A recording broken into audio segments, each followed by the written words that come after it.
Hi, I'm Laura and I am ADHD AF. Seriously. In the interim between seasons 2 and 3, I've created these micro interviews to use the platform to share useful information to the ADHD community. I'm just a late diagnosed ADHDer sharing my lived experiences, which means I'm not a psychiatrist, therapist, or coach. I am not trained or even emotionally equipped to offer advice or support. And that's why I've gathered these golden nuggets of information from people who actually know what they're talking about. There will likely be swearing and sensitive subject matter, so please have a read of the description of each episode before ingesting these juicy morsels of information, or in other words, tidbits. ADHD AF. Tidbits! I am joined today by the wonderful Rach Idowu, the legendary adulting ADHD. How are you doing? I'm good. Glad to be back. Thanks for having me, Laura. Not at all. Thank you for everything. You were absolutely amazing at the London show last time, at Christmas time. It was wonderful. And I really appreciate all your support. But I could talk to you all day, and this is meant to be 10 minutes. So let's talk about RSD, because I saw you did a post from your Adulting ADHD Instagram account about RSD. And I was a bit like, yes, Rach knows what she's talking about.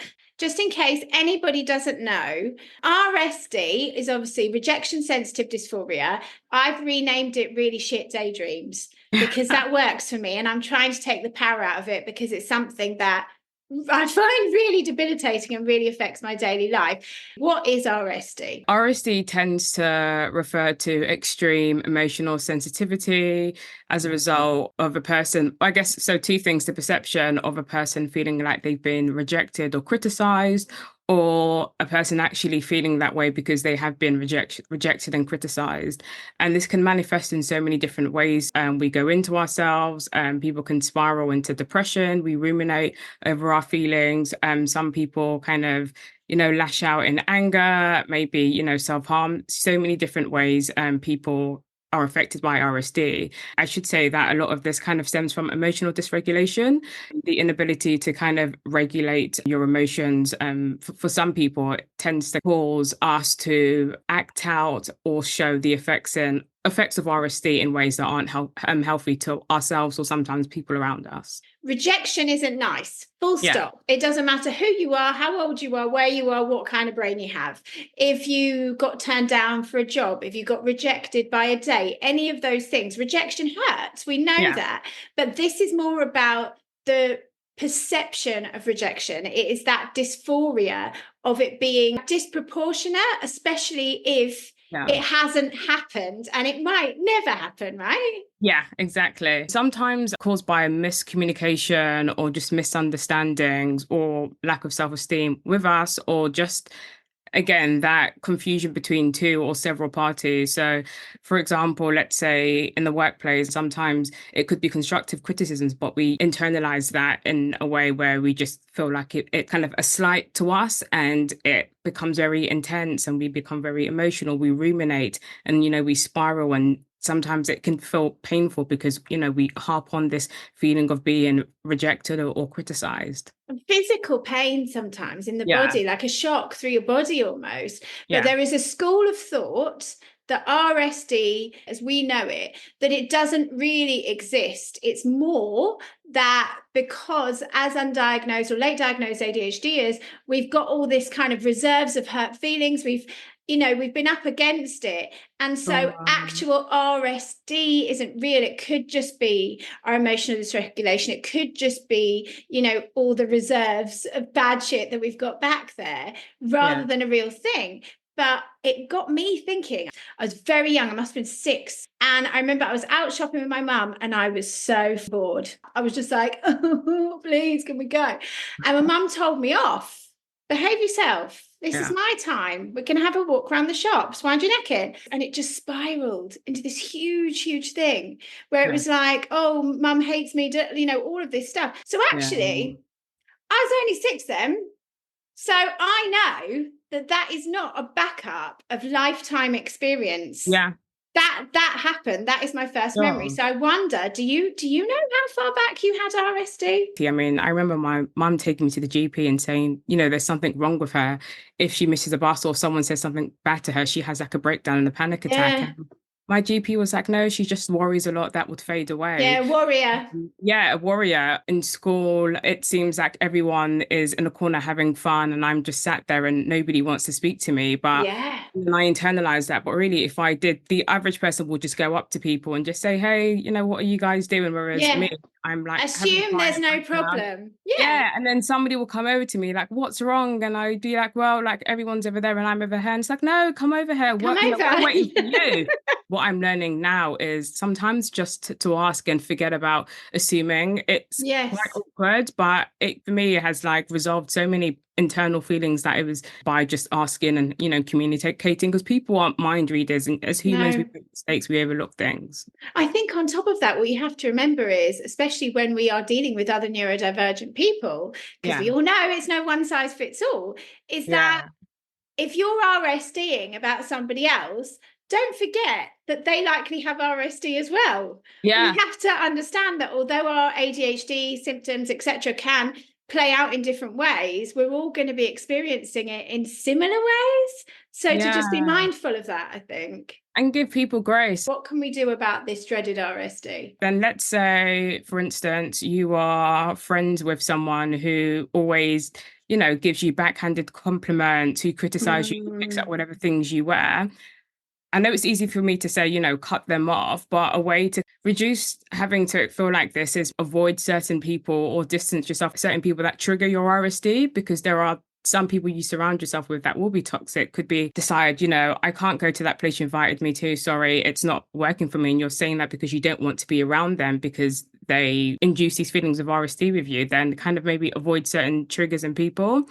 100%, because the thing is like, even if that person isn't toxic as such or intentionally being toxic, if it makes you feel uncomfortable, if it's causing you this distress, like that just doesn't work. If you can and possible, just remove yourself and distance yourself from certain people, because you have to be selfish with your feelings and protect yourself. And if there's a world where you can, by removing certain people or switching up your friendship group, then that can make such a massive difference. And I done that.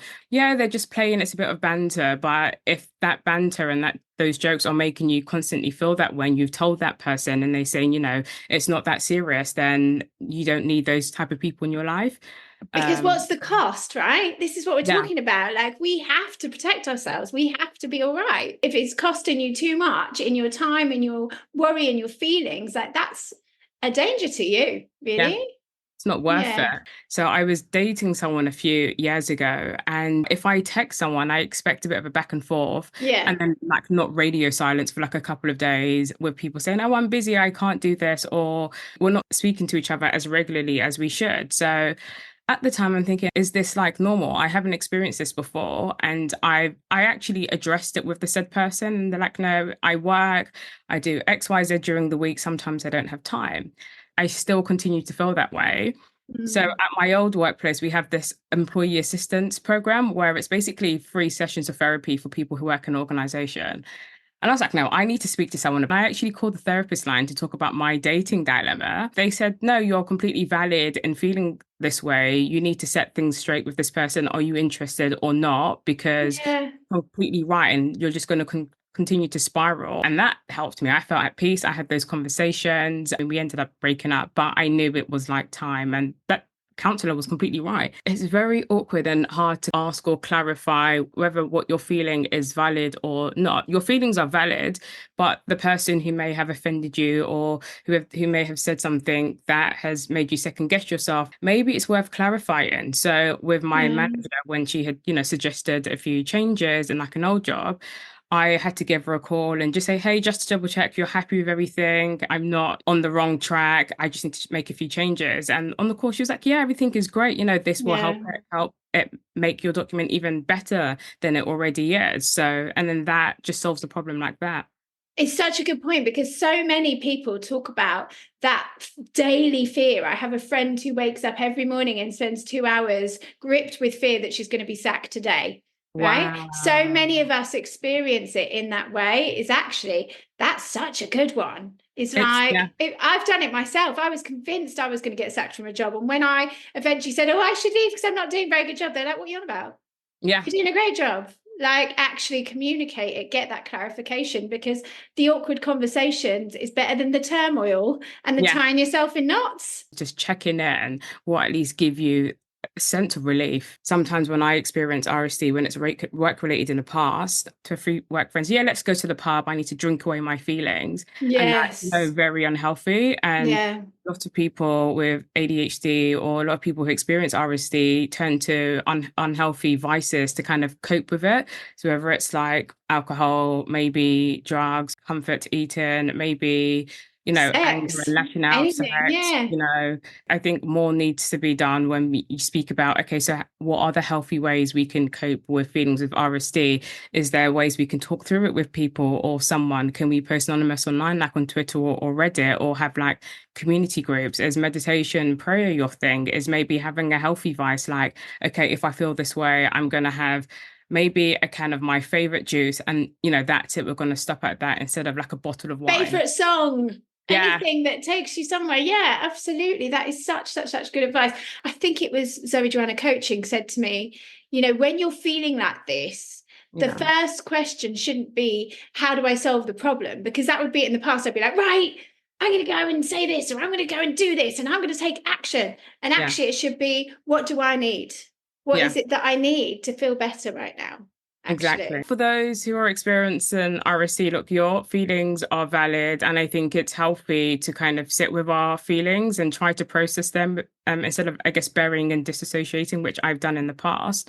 If you can speak to someone about it, speak to them, no matter how ridiculous it might sound. We're all going to experience things in different degrees. And particularly as we now know for sure that our menstrual cycle and all of the hormones throughout our life are going to change our symptoms, as will our life experiences.